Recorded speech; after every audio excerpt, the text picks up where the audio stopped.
Ebusian for my mouth, Aquaba, Ebra, Ghana, 70 VGH, Mesra, like, comment, subscribe, turning on notification also, so that anytime you post a video, it's a way, Usambekebi. Ebusian for NDC Youth Organizer, our Greater Accra region. Your friend Amos, something Amos. Wababonte abe complaining bitterly.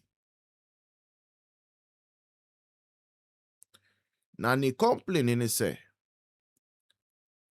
NDC youth are more university campus I from obtain. Say because of my buying power no. And I am man for do na appointment. And every now and then no. Omo call echo visit nkofo amwe penny for na appointees. Now omo say who call na visit obi sa na before be free ho no. Envelope ye di be ma wo. And omo da adwuma every day omo nam every day and omo koko pay courtesy call on way omo koko pay courtesy call on way. And nyas and any problem anka that thing even MPP test come for cry.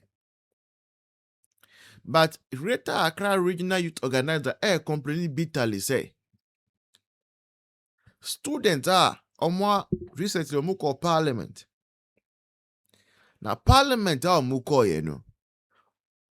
university students are NDC university students kunduane.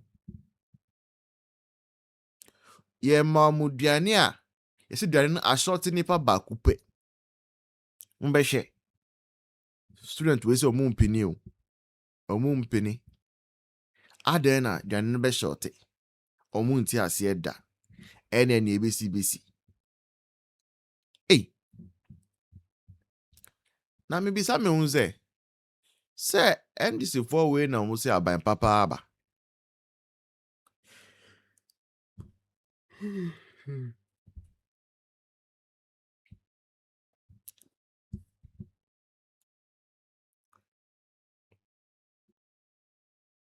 Tell say Aban papa aba.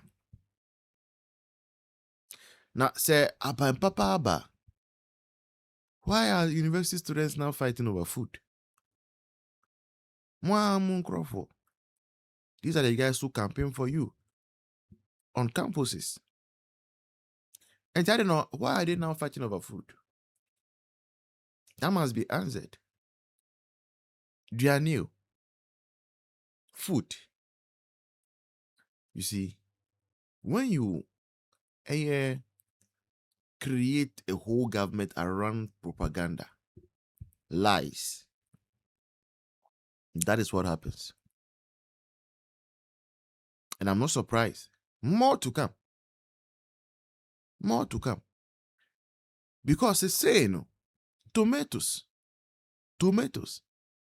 For saying 20 cities. And it's still cranny panty mean stew. So I understand when students are fighting over food. Because as a student, who got off tomatoes for 20 cities? Who got off? I mean, who Ghana? Mobo. After 9th July, I will have time for all the institutions. Because there is some disease that has entered in Greater Accra. They go to the office. When they are giving something small, they will not even leave there. They will start fighting on the compound over the money. Recently, there was one that I was called from Parliament. That they came there.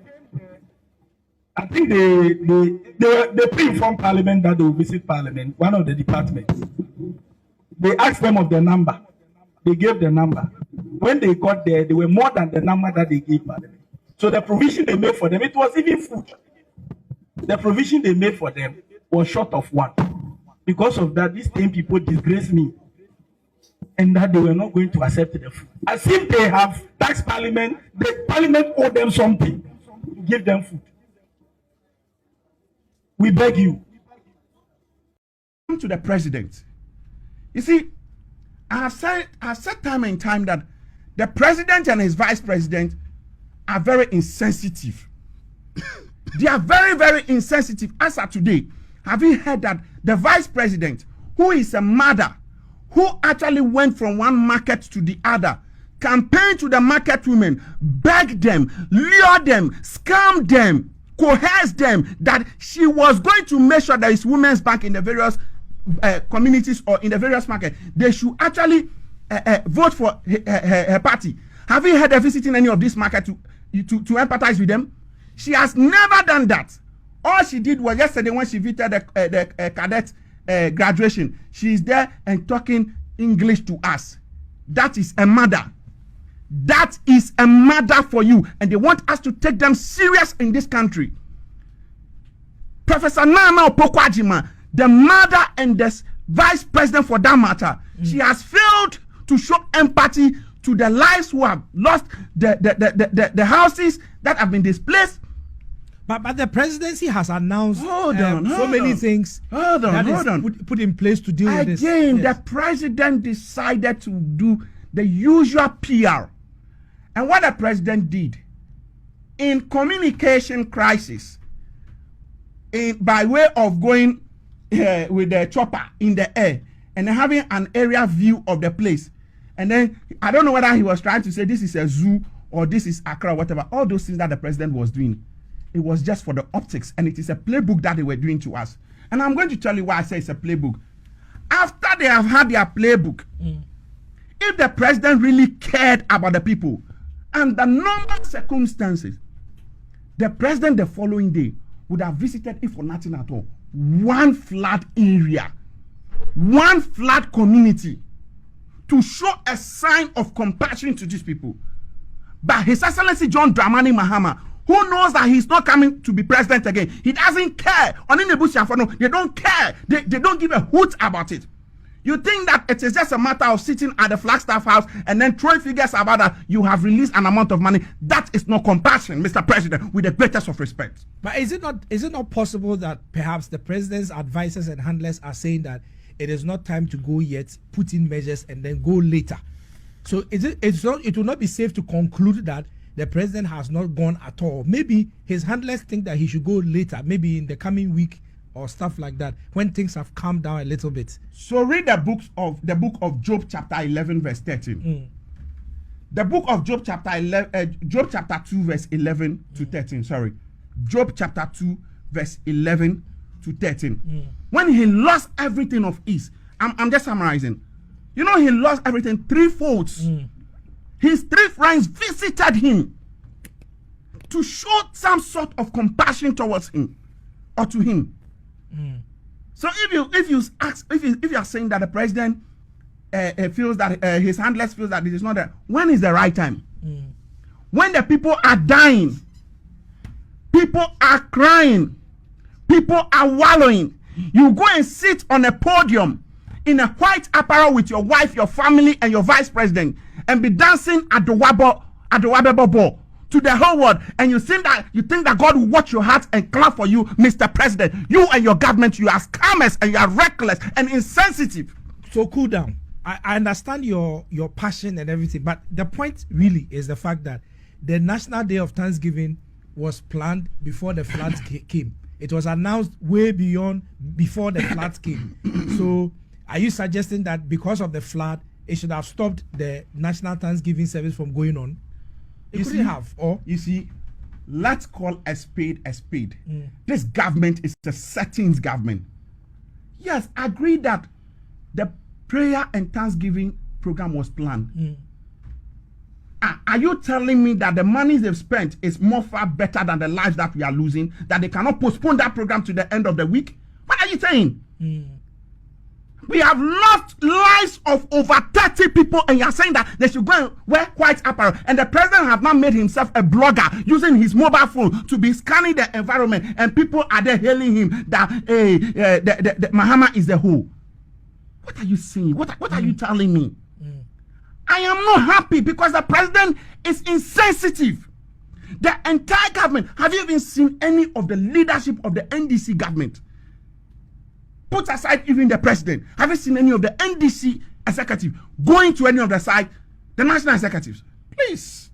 It is I have painful. seen a lot of them. Gentlemen, keep quiet. When I'm done, you come in. Wait, hold on. And you see, yes, the anointing is that look at the NDC manifesto, page 68 of the NDC manifesto. When I say these guys, they are scammers. They have actually put up schemes and they have scammed the entire Ghanaian. What does the manifesto say? Now, in their manifesto, page 68, point 423, under drainage and irrigation system. Under that, they say what? Our programs to improve drainage and irrigation includes 1, I'll skip it. 2, I'll skip it. 3, I'll skip it. 4, building water retention and detention ponds in flood-prone cities for flood control and irrigation. 5, repairing and maintaining drainage systems such as those on the Odo River to sustainably manage water resources. Empowering local government to desilt drains regularly, especially before the rainy season. Constructing storm drainage systems in critical urban areas to mitigate flood risk. Supporting the Ghana Irrigation Development Authority to expand and upgrade irrigation systems nationwide and establishing solar power irrigation channels to support small, medium, and large-scale farming initiatives. All that I've read. Alidu, I put it to you, just as it is done in court. Mention 3 places that in the last 18 months, your government, your insensitive scam government, has done just 3 of these things. If he's able to mention, I'll walk out of your studio. Just 3. Halidu, please, I'm talking to you. We are on this panel together. But you said he shouldn't speak. He said at this time I'm addressing him.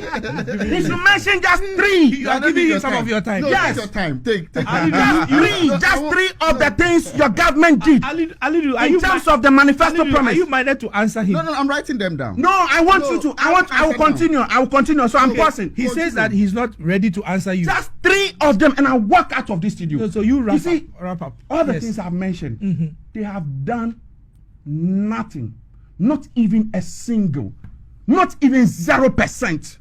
They have rather decided to sweep monies meant for that work into a different account. And when we talk, you want to divert public attention and be saying that the MPP was giving Garrett funds, they should go. Why are they not accounting? You are a reckless government. If you think that the MPP has squandered any money, you've been in power for close to 2 years now. Why have you not arrested the people? Your failed aura. What are you doing? What is your aura doing? You see, I will not be on any platform where the NDC will want to use those their PR to do those their antics. But let me tell you something. You see, yesterday, the military officer who came to actually outline number of activities they want to do, I can tell you confidently, as a communication student, it is a playbook they came to do to us. He's a brigadier general. Yeah, I don't know. So at least he's a military officer. Yes. Now, whatever he came to read is a playbook. Do you know why I say it's a playbook? In crisis communication, there are 3 stages of crisis communication. We have the pre-stage, where you are aware of the situation and you have to find quickly control measures to stop it before it escalates to the acute crisis stage. Now, where we are currently as a country, it is the acute crisis stage. Because in some the damage is massive. And under the acute crisis stage, there are 3 measures you have to do when you notice that the damage is heavy. Now, those 3 things that you have to do is 1, you have to activate a crisis management team. The crisis management team, which I'm calling the playbook, is the brigadier and his team that they've set up. Then 2, the next thing, before even you even create the how do you call it, you activate the crisis management team. The 3 key things under the acute management is, first of all, you take charge of the situation. The government is taking charge of the situation by way of creating or activating the crisis management center. Now, the next thing you have to look at is to establish the fact of what is happening. Then the next one you have to also do is to tell the story of how it started, what you have to do as a way of mitigating the situation. Now, in taking charge of the situation, like I said, you would have to activate crisis management center. Now, the crisis management team, which they have created, is the brigadier and his team. Now, the next thing they have to do is to establish the crisis management center as it stands today. You asked a very brilliant question that somebody was asking, why is it that they did not read the press conference from the military base, but they decided to do it at the Jubilee House? In crisis communication, we should have seen the leader of this crisis, who have been appointed by the president, leading this conversation from the crisis management center, telling us what the directives are, what they are going to do. The third point is that you would have to appoint a leader, and that leader is the brigadier. And the fourth point is that you would have to introduce him to the public. So yesterday he came to read by way of introducing himself to the public, because we don't know him, because he is the one the president feels that he understands. And this thing he came to read, very fine language like that. We'll do that with it is playbook. It is usual in crisis communication. Did they say that there's a difference between that the brigadier-led team and the already existing task force led by Standogbe? Is there a difference? So that is where I'm coming. Is there a difference? There is difference. Are you there aware? Is difference. There's a difference. There is difference. The difference is that they are actually going to help to clean the debris within the flood-prone areas, and also help to demolish buildings so that are working on the ground. Exactly. But they are the ground force. The task force are to present reports in terms of areas they have identified what needs to be done, but they have failed on that tangent because the task force itself is a sham. It's a task force that do not work in terms of what is happening on the ground. They only work in the air, because the only time I hear of the task force, one was in the chopper, two, it was also in the chopper. True or false? You can disagree with me. They came to my assembly, please. They came to my assembly. Why stop? I disagree with you, and I want you to put it out boldly when they